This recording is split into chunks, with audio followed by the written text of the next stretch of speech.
आपला YouTube channel Golden Food Recipes and ब्लॉग्समध्ये तुम्हा सर्वांचं मी सविता फावडे खूप खूप मनापासून स्वागत करते।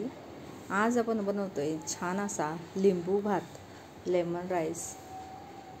आणि हा भात असा आहे की गरमागरम खाण्यापेक्षा तो जेवढा थंड खाल तेवढा जास्त टेस्टी लागतो। तर हा लेमन राईस बनवण्यासाठी आपण भात अगोदरच शिजवून घेतलेला आहे।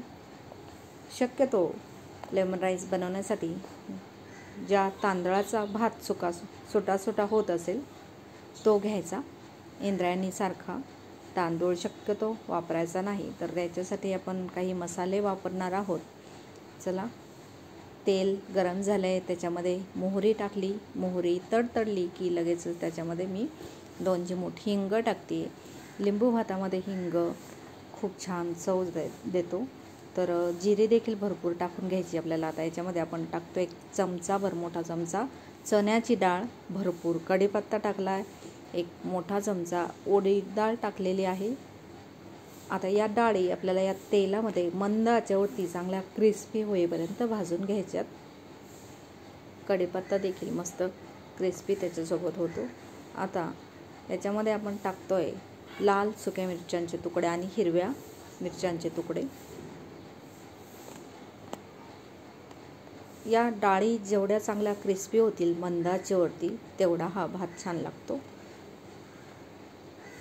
रंगासाठी हळद घालूयात।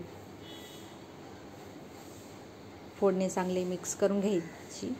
गॅस आपला मंदच आहे। याच्यामध्ये 1 छोटी वाटी आपण भाजलेले शेंगदाणे घातलेले आहेत, ते देखील फोडणीमध्ये आपण चांगले परतून घेऊयात। डाळी शिजण्यासाठी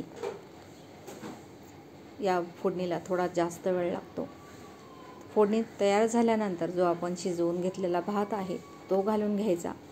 भातामध्ये मी मीठ घातलं नव्हतं, त्याच्यामुळे चवीनुसार मीठ घातलं। भरपूर कोथिंबीर घालायची आणि छान असा मंद आचेवरच हा भात चांगला मिक्स करून घ्यायचा।